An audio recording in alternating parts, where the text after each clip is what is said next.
just as looking outside. See the blank in you. All is gonna outside. Hello, everyone, and welcome to Go Watch a Movie, episode 106. I'm Kelvin. And I'm Robert. Wow, brains. That's zombies. Today we're doing Zombieland 2 Double Tap at about damn time, 10 fucking years later.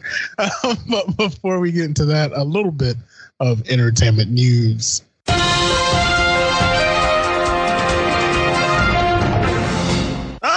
Not a lot going on. Just streaming stuff here. I wanted to point out that all of the Studio Ghibli catalog is going to HBO Max, the new streaming service being released by HBO and Warner and Turner, I believe, which is big. That'll introduce it to a whole new audience, that probably would have never really found those otherwise, because a lot of people don't DVD hunt anymore because everything's in the palm of your hand, Mm-hmm. So really excited about that. And I believe you already own all of them? All the American releases, yeah. Gotcha. Which is pretty damn awesome. I wish I could say the same because they are truly amazing. Just like the art style, the dialogue is great. I have not seen them all myself, but yeah, I'm a big fan. Have you seen all of both American and Japanese? I have not seen every single thing that they've produced, but like I said, all the stuff that we've gotten here, I have definitely dove into repeatedly because I just love me some Studio Ghibli. And the big debate: Ghibli or Ghibli? I don't know. It doesn't matter to me. I've always heard Ghibli. Yeah, it myself. can be it's whatever it wants to be. Yeah, as long as they keep putting out the good stuff. Well, I think they're done. No. Yeah. Didn't Disney buy Entombed or something like that? Or Pixar or one of those? For sure, all the details, but I'm pretty sure I heard Maybe that was just buying the catalog. Yeah. I don't know. We'll see. Maybe they'll still pop out something. You never know. Yeah. Speaking of Disney, moving on here, Disney Plus and Verizon have teamed up, and they are offering basically free Disney Plus for a year for anyone who has Verizon's unlimited plan, which is 50-50 good and bad. Because the unlimited plan is like $15 more on your bill, whereas Disney Plus is only $6.99.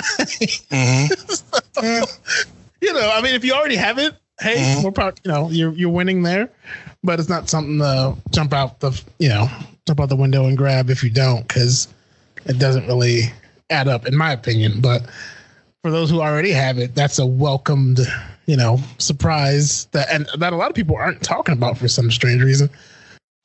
But it's a brilliant idea, and I'm surprised HBO Max or somebody like that hasn't partnered with a cell phone company and done the same thing, because it's a wonderful way to get recognition to your new streaming service, especially since you can use them all in hand. Right. But yeah, that's entertainment news for this week. Moving on to our newest segment, let's discuss the showbiz.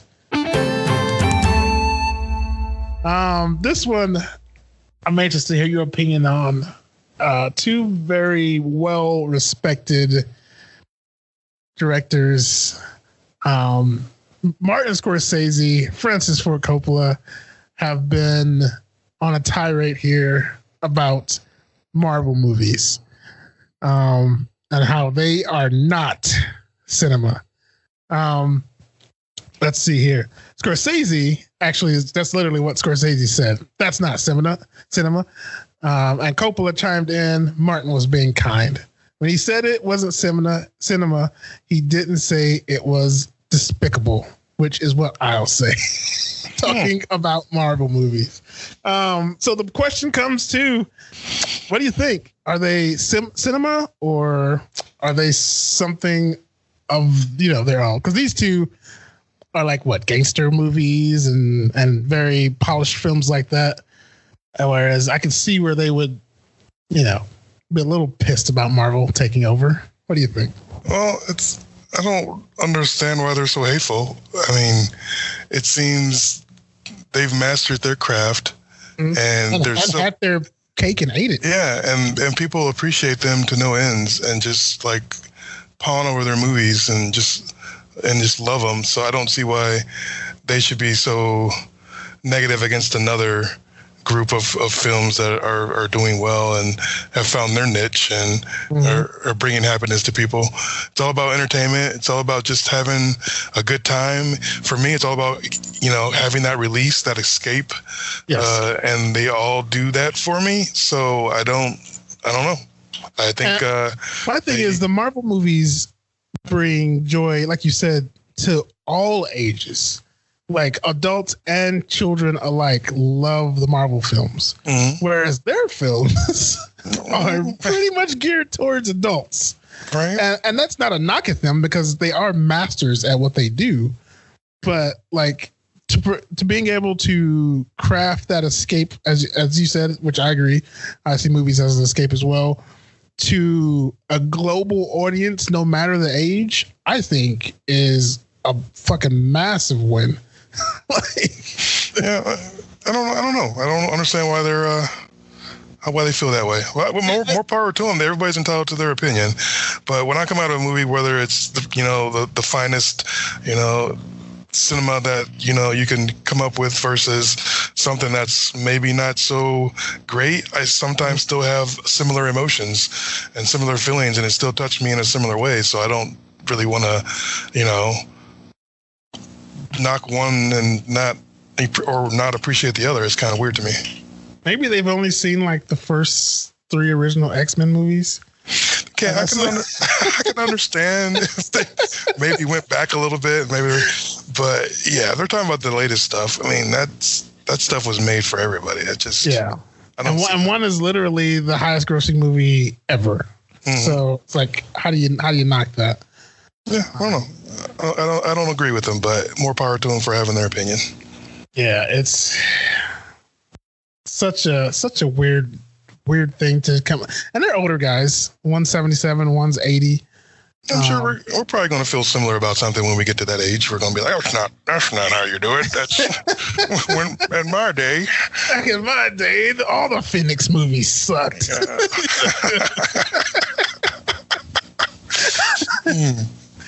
But that will bring us to trailers.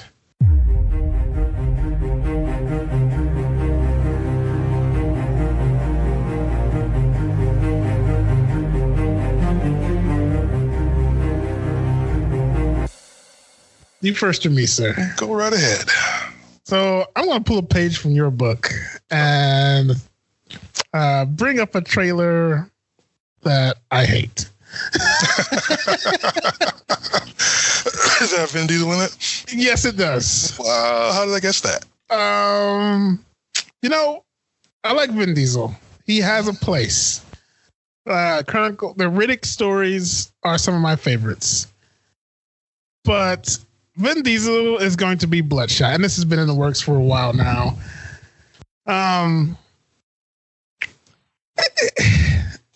It doesn't make sense to me, man. Every movie he does this, this unkillable. At least now, I guess now he has a reason to be unkillable and walk around like a robot. Right. But yeah, I'm not super familiar with the comics. But I mean, he looks like the guy. That's I'll say that. I don't think okay, maybe. It kind of is like, so I guess I should describe this trailer. He gets in an accident, dies, and they bring him back with nanobites, and they turn him into a weapon, and they use him to take out people as an assassin. But yeah, he can't be hurt or can't die permanently because he just regenerates so super fast. And it looks cool. The CGI looks cool. But it's Vin Diesel being Triple X, being whatever the Tarantino from the Fast and Furious movies. It's that same guy. Like it's.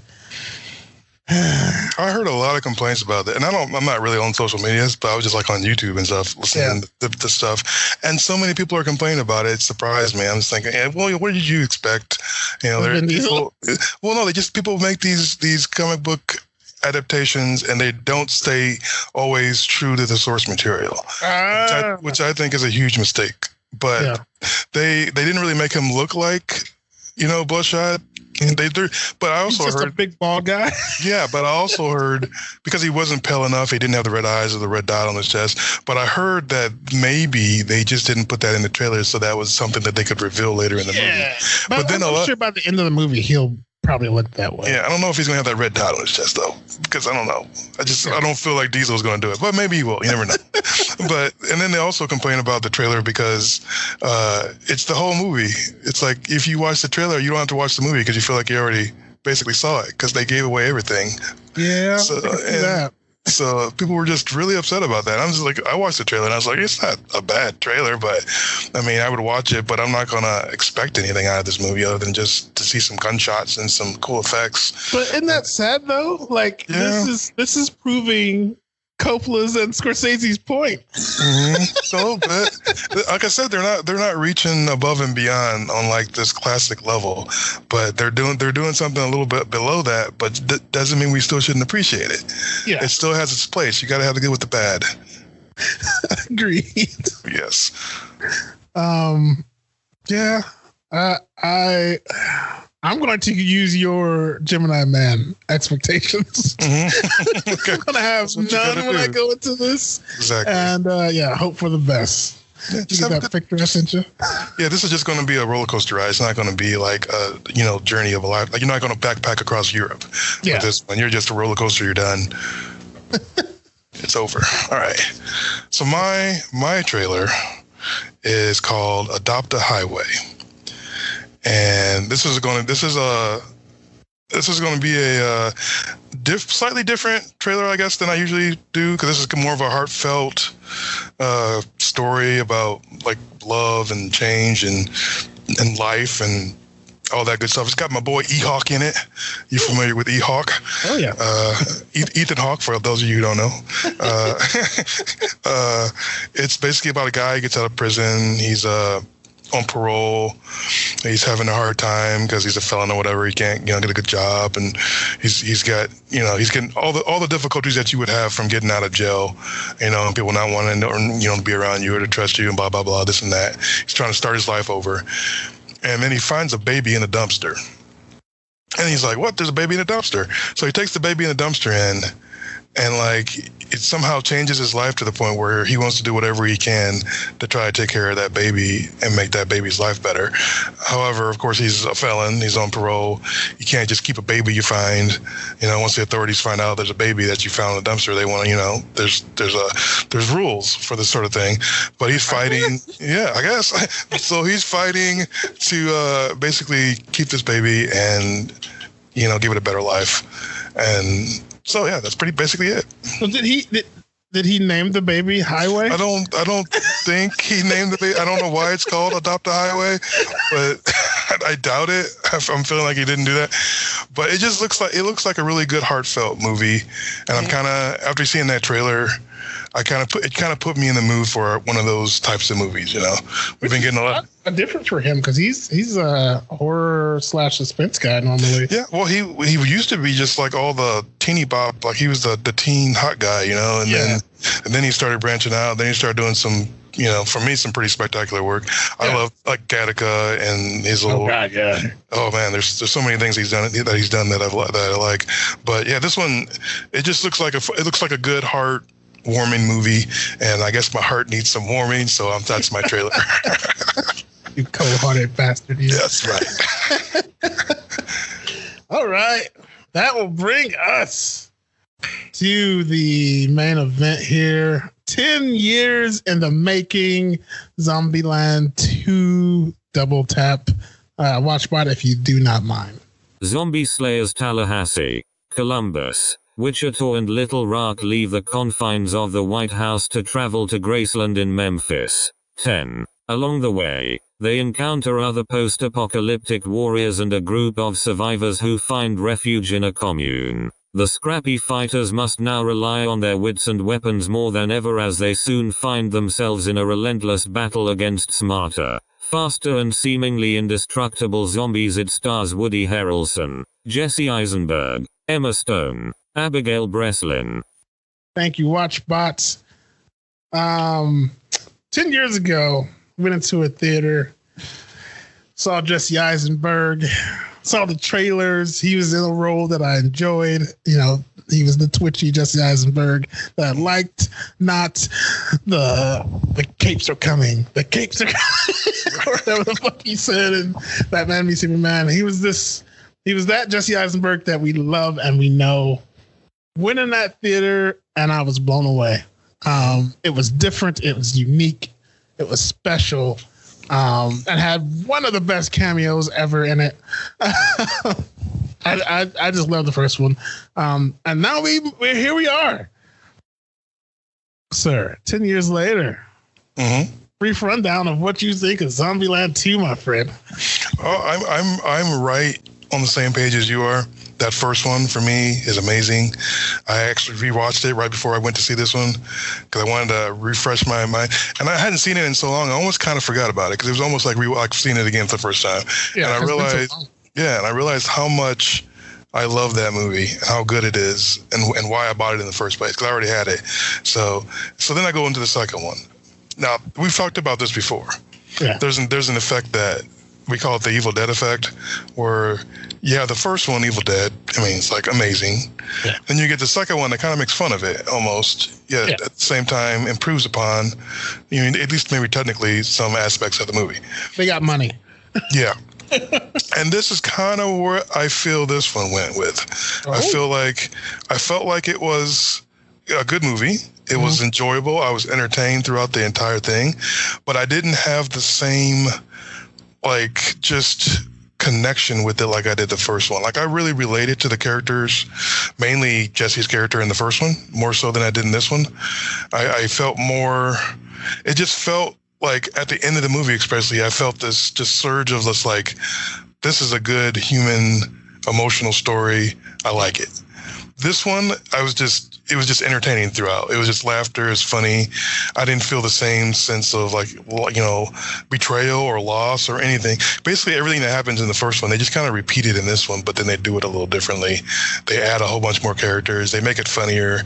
It's good, but I don't think it has the same effect as the first one.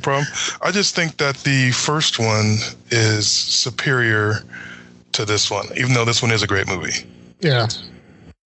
Yeah, I gotta agree. I figured it was gonna be hard to recapture, I should say, that magic that first one had, because it was, like I said, it was so different, it was so original, it was so special. The characters were this new take on zombie survival characters, and everyone has such a unique personality. This one, I think we talked about it when we did the Trailer Stones episode for this one. I felt like it was a parody. It was going to be a parody of the first one, especially with, now their doppelgangers pull up and they're acting like, and that, you're right. That kind of happened. It was kind of like, well, now we're just going to find duplicates to try and recreate that magic that we had at first. And that doesn't take away from the fun that this movie was. No, the movie's great fun. It's just, I think it lacks what that first one had, and it replaces it with that over the top, let's just pump as much comedy and fun and ridiculousness into it. Awesome violence. Yeah, awesome violence. Even the beginning credits, they did a similar thing. But, I still think the first one was superior to the second. Yeah, for sure. But they do introduce some pretty amazing characters. Mm-hmm. So that at least it was a lot of fun to see more people. Let's dive into those characters. What do you think of the original four? You think they came back in great form, or? I think it felt right. I mean, because I pretty much watched them back to back, so I felt like it was just one right into the next. Like that's exactly how they would end up. That's exactly who they are. However many years later, 10 years for them as well? I don't know if it was actually 10 years for them. I was about to ask you that, but however much time passed, it seemed like it had been a while. Yeah, because she was all grown up. I mean, she was what, 12 or 13 or something like that. 11. Like she says in the movie, because she comments, she's like, I was 11 when it came out. Yeah, so she's probably like 21ish. Yeah, she definitely looks 21ish. So that, I mean, yeah, it just felt right. The original four felt like they should feel after whatever period of time. Agreed. They all like evolved perfectly. And somehow Jesse Eisenberg, Emma Stone, and Woody Harrelson all look the same. Pretty much. How do you do that? Much. I don't know. Especially Woody. What is he, like 60? Yeah, he's getting up there, but he was still doing all the stuff, man. He's getting it. Tallahassee. Yeah. And they also Emma Stone is dreamy. Yes. Sorry. You are not wrong. But then we get introduced to some new characters. Rosario Dawson. What? Do you feel like Rosario just keeps showing up in movies as like a cameo? She seems to not be able to land a leading role. It's just amazing who she, like, everybody knows who Rosario Dawson is. Yeah. And she just keeps popping up in like a random she dips her toe into everything, like drama, action, comedy, Marvel. and every time you see her, you're just drawn to her. Like, even though it's a small part, you enjoy the heck out of it. You're so glad she's in it. She's also dreamy. You're not lying there either. But then it's always these minor parts. Like, I don't know.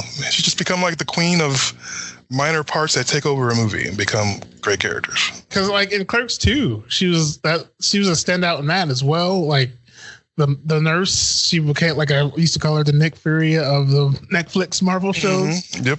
She's just pretty damn fantastic, and she does another fantastic job in this as the kind of.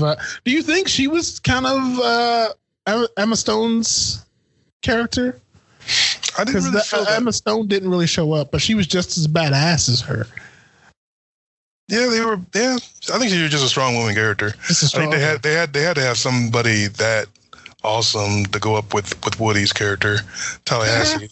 Yeah, I mean, they just had to, because I mean, you couldn't have somebody that was all meek with Woody. Yeah, exactly. You had to have Rosario Dawson. That's the only thing that's going to match up with him. Yeah, match up with me anytime. I skipped over somebody who I should not have skipped over. Madison. I thought in my head as I was watching this movie, I bet you Kelvin's going to find her voice annoying. You know what? At first, I was like, oh, this character is fun. I survived in the freezer. I couldn't find the off switch or anything. Oh, and I run really fast. And I was like, oh, she's fun. But then she just kept talking. And you're right. Yeah. I thought she was great. I thought it was a good contrast. She is hilarious, though. Between all the other characters, she's a great. I mean, which is kind of hard because they're all funny. Like every single one of those, like, main four have their moments, and they're pretty funny to watch. But then she's like over the top of that. It's just like, I don't know, brought her own little thing to it. Do you think Little Rock hangs with the other three? Because I kind of don't. I don't think she's as integral as the other three. I think there's something there in the group dynamic that if she wasn't there, the group would break. Yeah, because she was completely the linchpin in this movie. I feel like she's kind of that, definitely the glue. Yeah. That holds. Okay. I think she's the glue. Yeah, she may not be the main pieces of the structure, but she's definitely what's sticking them together. But Madison, the scene where they actually get in the car and the minivan, which I love that the proverbial Twinkie hunt was replaced with finding a perfect car for him, which he doesn't actually get. But the car ride, those little brief cut scenes of them driving were just fantastic. Mm-hmm. Like, even from the first one where Madison finally says something sarcastic back, and Emma Stone's like, "Were you being sarcastic?" And she's like, "Sam," it's gonna trails off. Yeah, but some good stuff. And there were a lot of like hints towards the first movie and other like random pop culture references, which I thought was like really awesome. They kind of just snuck them in pretty casually. It wasn't like this big forced thing. So one, I gotta take umbrage. These motherfuckers diss The Walking Dead. I'll punch your dick. You don't do that. It's very brief. Columbus is in a bed reading a Walking Dead comic book. He's like, "Oh, this is horrifying and very unrealistic." Fuck you, Mr. 72 rule guy.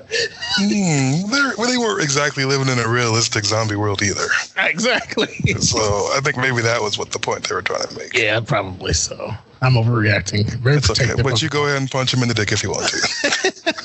I don't know, man. He's squirrely, but he's pretty tough. I don't think you can catch him. He's cardio all day. What do you think of the doppelgangers played by Mr. Luke Wilson and Thomas? Again, I liked the cameos. I thought it was funny. I mean, I thought they were making fun of themselves at the same time, like the movie was making fun of themselves and the characters. It all fit. I think they did a great job. Like, I don't have any complaints about the performances, the humor. I mean, all of it's just hilarious. But again, it just doesn't have the same emotional draw for me from the first one. They found the perfect, other than Michael Cera, who I guess just died because I haven't seen him anything ever since. I'm pretty sure he's still out there. But he is very Jesse Eisenberg-y acting to me. Other than him, I'm sorry. Go ahead. I was gonna say, other than him, Thomas was fantastic. Yeah. The way he pulled off, mimicking Jesse, I thought that was great. I love the scene. I love the scene when they finally spoilers. If anybody doesn't want to be spoiled, when they finally turn, the doppelgangers turn. I mean, that was a great scene too. Watching them run around. That was fantastic. Pretty awesome. I don't know how they didn't get bit through all that. I really don't. I don't know how those two got bit because they seemed pretty all right, Yeah, it was the adrenaline. What am I heck? Adrenaline. Did you just help me out? joke? I did. Help me out. Adrenaline. Jesus, you can't do it either. I got bit. But yeah, it's the rush of blood to the system. Adrenaline. I swear we haven't been drinking. I wish. But what do you think about the? Would you live in the White House? Where would you choose? Oh, not after who we got in there. Oh. I would go to like a fort or something, or I'd be like in a tower, like those people in Babylon. Yeah. I'd be somewhere that seems sensible and safe to me, where I could be, away from the zombies. I'm not going to go hang out on some big. I probably would visit. I'd be like, oh, this is cool, check it out. But then I'm not going to go stay there. It's so big, and it seems like it'd be hard to fortify in a zombie situation. I have to assume that place is pretty fortified because it is the White House. But I mean, it has like a lot of entrances, I'm sure, like. I guess they're always talking about some random guy jumps over the fence and gets really close to the building. So I guess without the Secret Service, it's probably pretty much just a sitting duck. Yeah. Berkeley, the hippie. Mm-hmm. Just kind of a supporting. Just kind of he didn't really matter too much other than just to be somebody to pull, a little rock away. I don't think he was that funny. No. But I mean, he had a couple jokes. Like the whole weed thing was, I guess, funny. Him being like a phony was kind of hilarious. Singing all the classic songs. Mm-hmm. And thinking nobody knows, especially her because she's young. And in this one, the zombies actually became a character. They evolved. Three of them now. Yeah. The Homer, my favorite. I'd like to think I'd become one of them. We just don't give a fuck about them. I forget the other. There's a ninja. Yes. And then there was another one besides the ninja. Yeah, but there's also a fourth. Then the fourth one. Yeah, they introduced T800. Yeah, T800. Oh, what was the other one? There's ninja. They said. Hawkins. Oh, there you go. Smart. Yeah, the Hawkins, the smart one. Which I love they're almost Scott Pilgrim-ish in their explanations for things. They're cut scenes, that you don't really expect out of nowhere. And then I also, one of my favorite things are the zombie kills of the year. The Italian one was over the top as hell, but I love it. They just went, like I said, they just went way over. My bambinos, come get my bambinos.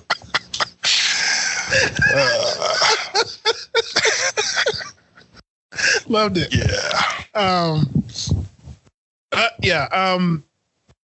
don't know. Overall storyline. What are your overall thoughts on this? It made sense. I mean, that's kind of like how you basically would imagine if these group of people would stay together all that time, would kind of end up. And then I don't understand how they could stay. If they were together for 10 years, how all of a sudden him asking her to marry him would cause that big of a flight. But 10 years of fucking and she just ups and leaves? Yeah, come on now. I don't know. And then comes back? I don't know. Tiny just seemed, I don't know. A little bit. I don't know. But it's okay. I get it. Where else were they going to go with it? Yeah. I mean, I hear you.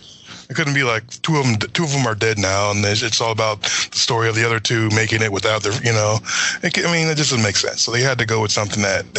And I love the contrast that they bring in a third wheel for those two. That was pretty nice. It is kind of amazing though that how many people popped up like after 10 years. Yeah, like just people everywhere. It was just kind of It happens in The Walking Dead all the time too. Like even though they made fun, like they were on like they've been out there for God knows how long, and they're constantly finding whole groups of people who have been somehow surviving. It's real odd that they do that. And you think that somebody that was spending more all their time by themselves in a freezer would be a little crazier. Yeah. How long did it take Tom Hanks on that movie to go, bananas? How long he was on that island? But it just seems like, I don't know. Yeah. But it is just a fantasy comedy horror movie, so we can't exactly expect a whole lot of realism. Yeah, exactly. Especially towards the end with the horde. And I don't think his zombie kill was as good as the Italian one. But nope, we can't. You can't beat that. Go watch or not for you, sir. Absolutely. I mean, if you were a fan of the first one, you definitely go see it. If you weren't, go see it anyway because it's funny, it's entertaining. Watch the first one first. Yeah, definitely watch it. There's so much going on in it. I think multiple views are going to reveal more and more good stuff that we probably missed in the first viewing. Mm-hmm. There's just a lot of good stuff in this. It's a lot of fun. The first one still holds as one of the most original zombie movies ever for me. Because nothing like that had been done. Like, it was just so cool. And this one, definitely just a load of fun. I can't say really anything bad about it because it sticks to its own logic, that it created in part one. So, definitely go watch for me as well. Rotten Tomatoes, hop over there. The critics, which I was last week, are at 66 and 90 for audience score. So overall, good. Yeah, it's a fun movie. How can you go wrong with it? Don't go into it expecting, fine cinema. This isn't cinema. It's despicable. It's fun. It's just a good fun movie, and that's what you have when you go to see it. Yeah, exactly. I thought it was super fun, and you can go in having high expectations because I don't think it's going to be. I don't think they'll be let down at all. Unlike Jim and where you can find us. GoWatchAMovie.com. All of the stories are there that I talked about. The podcast is there. And we can find us anywhere podcasts can be played. Spotify, iTunes, leave a review, subscribe on both of those things. So do all that. We much appreciate it. iTunes, Twitter, Facebook, all Go Watch a Movie. And that is Go Watch a Movie for this week. I'm Kelvin. And I'm Robert. Praise Go Watch a Movie.